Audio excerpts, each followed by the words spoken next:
Ootmeen birataa ijaarsitii maal taate sila yeroo murana biran teettoota maal taate asuma bachi deemtaan gaammaatitti.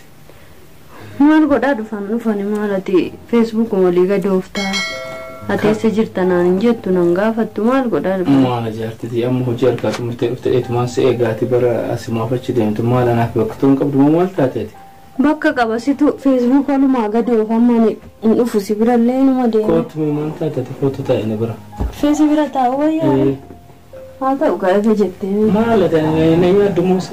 Maasii adee dadhabee si dhiise bara. Ilma si eegaa na wanta jedhee ati bilbiluma kun laaptooppuma kan olii gadi oofta maali? Maal laaptooppii yoo dura fiilmii ilaalaa ture amma fiilmichi ilaalee xumureen jira nama dhuftee jaatiin teene bira teettee yaadannatti haasofte jedheetiin si eegu jira bara. Fiilmii mana si caalamee jaarsa kee haqa dubbadhu. Lakkisumatu naa caala maarree fiilmii barumsa namaa qabudha namaaf kennudha bara fiilmii akkasitti miti. Maal godha fiilmii dhumulii gadi ooftaa ana takka bakkuma naa dhabdee bar dhugaa si laala si xiinxalaa jira eega dhufte. Maal ati fiilmiin jaalattu? Jaaladhaan fiilmii ilaaluun fiilmiin kiyya sumatu. Anuma? Suma fiilmii qaaluma? Jetteera jaartiti. Jedhani kaaduu waan. Kalaasarraan booda dhiiseetumaan fiilmi kana laalu dhiiseetumaan suma laala yoo irraan booda. Anuma laalima anuma laaltu bashaaduu keebdu. Jetteere bashaadaa kiyya. Fiilmiin kun waa yeroo tokko waan gaarii namatti agarsiisa sanumaaf hin laalaa beeku. Waan gadheellee nama barsiisa qaba. Waan gadhee miti. Fiilmiin jedhan kun qaana jedhan sanamu maali? Lakki qaanaa miti. Aanaan ka televiziyoona irratti gumarratti ilaaltu sani. Isa qaana jedhan. Asirratti waan feete fiilmii kabee arbaa feete ka hindii feete zaruu qallaxaa fa'aa beetochi feete. Maali beetochiin immoo beetochi jechuun warra manaa jechuudha. Lakki warra manaa jechuudha. Diraaman akkana jiraan maali? Hin beeku afaanicha. Zaruu qallaxaa ka jaakta jedhu sun hin beektu? Hin beeku. Maali kun maraataadha moo kan harka facaase harka dhawwu? Ati ana malee homaan beektu. Si malee waa takka maal beekan kun maal taateeti? Maarree gana malee homaan beekne asumaan karaa kana yeroo meeqa dabartama asumatti ilaaltee akka footoo na bira kuttu maal natti sugurteen dhungattu. Maal ani garaadhuma siraa saala ta'ee asuma babbashaada bashaaduu ta'eetuma bashaadaan inuma na jalaa usee bara. Akka durii sirriitti nan kortee nan dhungattu jaartii deemaa. Akka durii maal dadhabee dhiisi kasi dhungadhee si waamellee na jalaa na waattu. Taasallee na waamne iyyuu naan jetta kunumaa. Yeroo naamtere. Si waame habiibi kiyya eessa jirtedha habiibi kiyya jechuun illee kolfayyuu taate amma habiyyi qaraxarraa na saadha jedha habiibi kan jedhu ni galche jedhe. Jettee jaartiti. Jedhe dhugaa jaarsa kiyya maal akkana miti kaa jechuun ati ala ooltee dhuftaa anaafillee jaalala naa kennuu qabda kaa akkas ta'uu baannaan wal dhabuu keenya. Jaalala miti ani lubbuu kootis sii kennee jireenya kootis sii kennee. Kan jaalamee maaliin sii kenna jaartii? Akkanuma jedhu warri dhiiraa yookaan maal beeka keessa rabbi beeka garuu ani. Mee maal feete irra waan gaafachuu feeteen ija keessa ilaalte? Waa si gaafachuu dhufe gaaffii guddaa takka qaban. Mee na gaafadhu gaaffii guddaa kee kan. Gaaffii kiyya garuu dirqamaati gaaffii gahaa naa deebisuu qabda. Asii fayyaduu hin qabiin jechuudha. Waan qajeelootti na gaafattu ma qajeelan si deebisaanis? Qajeelumani qajeela malee jallataa keessa maatti beeku. Hinaaffaa qofa kan ta'an. Hinaaffaan hin jirtu hinaaffaan maal godhe? Na gaafadhu akkas. Garuu yoo hinaafillee beeyaadiidha. Maaliif yoo jette hinaaffaa nama jaallatanitti hinaafu jedhan nama hin jaallanne kana maal godhaa itti hinaafaa iddoo fedhe haga'u iddoo fedhe utaalee yoo galee yoo dhiise jedhu. Garuu waan si jaalladhuuf daruurii hinaaffaan illee aadiidha. Baay'ee na jaallatta moo badaa na jaallattaati? Maalirree gaaffin akkana badaan maali baay'ee maali? Lamaan keessaa kam na jaalatta? Baay'ee si jaalladha. Hedduu baay'ee jaalatta? Hedduu takka si jaalladha. Illee akkasuma si jaalladha jaartii. Maalirree kanaafiyyuu haa ta'u amma gaaffii kiyyatti deebi'a. Meena gaafa. Warri dhiiraa kun hogguu dubartoota kana laaltan yaanii maali mucattiin kun yaanii mataan ishii rifeensa ishii maal jedha namni durii kun yaanii rifeensi ishii akkamii adeemsi ishii akkamii hojiin ishii akkamii boosettiidha moo waa dalaguu ni beekti intala hayyuuti intala safuu beektu intala oromooti jedha. Sin garuu namni ammaa kun immoo maal jechi keessan duuba qabdi maali duubni kun maali duubayyuu maaliti maali maqaan biraa jira abbo. Dabbaa kana maali dabbaa gaaza kanaati gaaza maal gaazun biyya. Ati dabbaa gaazaati fi dabbaa kana bishaan waraaban kana beektaa? Isuma beekan maal beekan akkuma durii sana jira. Maali jaartiti maal taateet? Maarree dabbaa kana takkuma agarreeti. Nagar dabbaa gaasii kana nan beeka sirriitti beekama olii gadoofa oola kana. Maali dubartii yoo dabbaan qabaatiin deemsisiitiin tolu jaartitii maal taate? Maali maree dabbaan naan galle ka deemsa akkam dabbaa duubatti harkifattee deemti moo akkam? Lakki akkasii miti. Ayyee. Maali dabbaa dubartii yoo deemtu waan akkas jedhu san hin beektooti? Maani waan akkas jedhani ifanaan taane mee ifanaa godhi. Maali akkanni maali marii qabatanii makiinaa hukumu maali? Maal tajaajilti yaad? Naan galle ka waan naan galle gaaffii. Lakki. Ate arra maal gaafa kana gaafattee maal shakkitee waan kana gaafattee? Yaa gaafatuun dirqama waan haaluma keerraa laalee sammuuna kana jedheetu. Namni si biratti haasawaa argite moo maal irraa ati waan? Haasa ollee dhagaan dabbaan kun naan galle kun. Akkasii? Dabbaa jechuun hin isaa teessuma dubartii jechuudha. Isa afaan Amaaraatiin makkamata jira san hin beektu? Nama kiyyuu jira. Jira maal taate ati maali? Atumtillee kana baratte? Mata terwana kesilaaru. Maal ilaalaa kun hojii naa hojii deemee tokko hojii yarraa fi geessuma bira dhufa maal nagartu ati? Haa ta'u ka garuu maal jecha kana garuu dabbaa jettu mucattiin kun akkami namni haalaaf amala isaarraa laalamuu malee maali dabbaan bifni iyyuu uumaa miti bifayyuu yoo fakkatte amantalti takka amala qabeettii yoo taate bifa kana kan uume rabbi takkicha mitiire. Kanaafiyyuu bifayyuu hedduu ilaaluu nama faayidaa hin qabu yaani. Maal taate jaarsiti ani dabbama jedhan kanaayyuu ani hojii kiyya bakka hojii kiyya dhaqee bakka hojii kiyya gara mana kootii moo bakka hojii qofa. Maa dabbaa laalteen beektu laatama? Lakki yeroo dargaggummaa kiyya. Kunooti ka dargaggeessa taate jaarsi. Ergeessi walitti dabalame ani abbaa manaati. Kan ilma laaltaa ta'u qabu.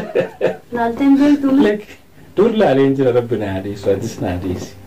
Oguusi beekne san dhuma laala maalatu dudduubaati yaa maala laasi malee maala laala. Dudduubaan malee. Maalatu bashaarduuti yaa dudduubaati yaa ergeessi argadee waan hundaa dhiisee jira maal taate amala gadee hundaa ofirraa dhiisee hin jira. Haa ta'u egaa jettee garuu haa ta'u ilaallamee haalaaf hunda isaayyuu madaallee ilaallaa. Wal gorfachuun waanuma jiraati. Wal gorfachuun waanuma jiraati namni ammaa kunoo gorsallee dhaga'ootillee akka muxaawwaallee guddifatte. Muxaawwaan ammaallee keeriin qabu muxaawwaan abbootii keenya irratti hafe muxaawwaan amma maal godha? Teeree jaartiti akkana muxaawwama warra duriisani. Haa ta'u kame rabbi siif haa godhu sayyuu. Gaafi kee xumurtee kana malee waan na gaafattu hin qabdu. Ani kanuma garuu si'aatu naa deebi gaallee naan deebisne haa ta'u kaa yaanuma dabbaa siin faarsitaniif warri dhiiraa kana naan galle nammallee haa ta'u bakka. Kanuma ni gaaffiin kee. Gaafi kee kanuma. Gaaffii biraan qabu. Anillee dabaree kooti wayinsi gaafadha.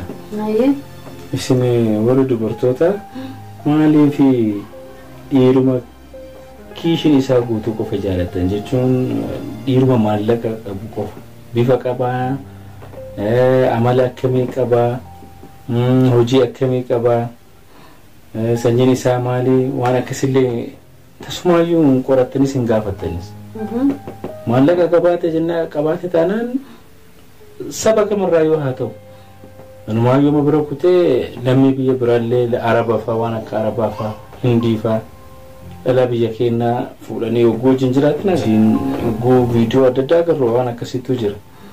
Maalirraa maallaqa jaalachuurraa immoo lammii isii yookaan saba isii nama biyya isii dhabdeetu moo maalirraa akkas ta'uu danda'a dhalaan biyya keenya minaaf? Nuti dhalaan hundi keenyallee takka miti garuu.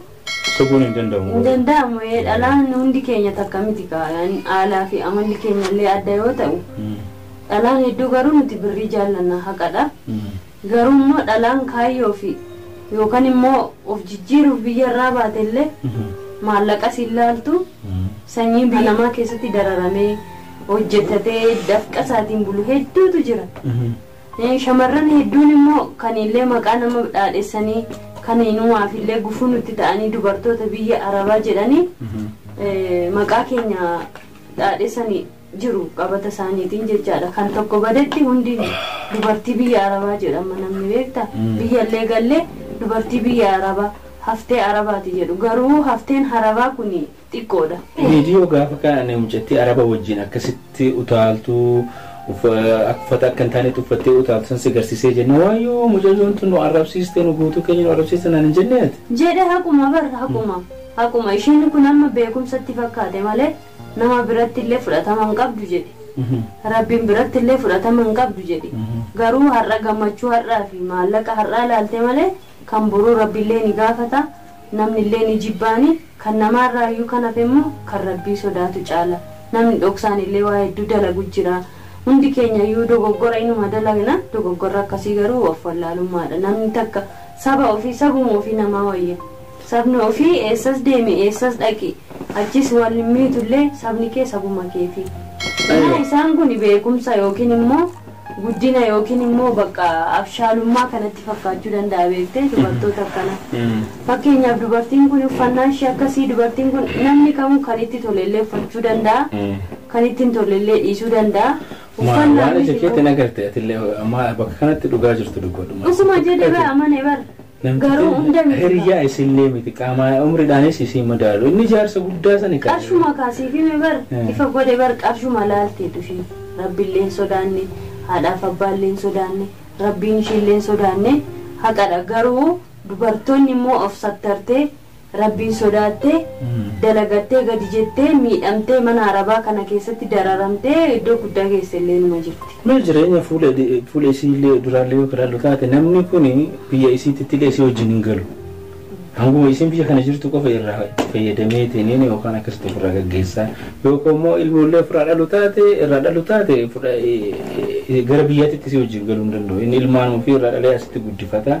Isin ani jireenya gadadoo keessa jirtu ture maaliifi gochaan ishee haaluma birri irratti hundaa'e waan ta'eef ofuma miti malee namtichi illee miidhamu namni biraallee miidhamu isheen rabbi birattillee nama birattillee fudhatama dhabdii jechuudhaan kana natti fakkaata garuu dubartii hunda miti dubartii hedduutu miidhaadhaan jiraata jechuudha. Yaani dubartiin hedduu caalan yaani dhiira maalummaa isaa osoo hin barin waan fedhes haa ta'u maallaqa qabaatee jedhe yaani wanni kanaan jaalalli maalleen jaalalli ta'a? Hin ta'u maallaqni jaalalallee hin ta'u an dubartootaafillee dhaamsina ni qabu namni takka qarshii hin qabu waan inni bulchu hin qabu jettee jalaa.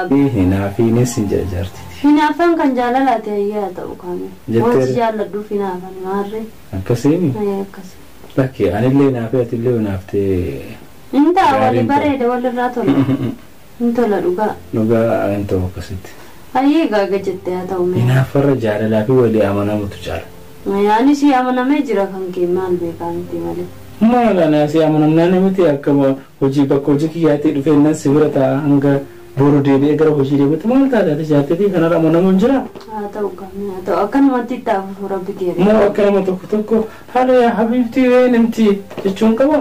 Maal godha habiibtiin hin ta'u habiibtiin rakasee habiibtiif habiibii kana jibbine iyyuu maal goona abbo. Wallaahi. Jijjiirrachuu qabna. Dhugaa jijjiirrachuu qabna garuu habiibii nasaadha jedheera dhanqaratan qabu habiibtii yoo jettan qaranni takka illee hin jiru jedheera yoo jennellee aadiidha. Ajjettee? Kunillee adii yoo fayyadamnillee maal jennare.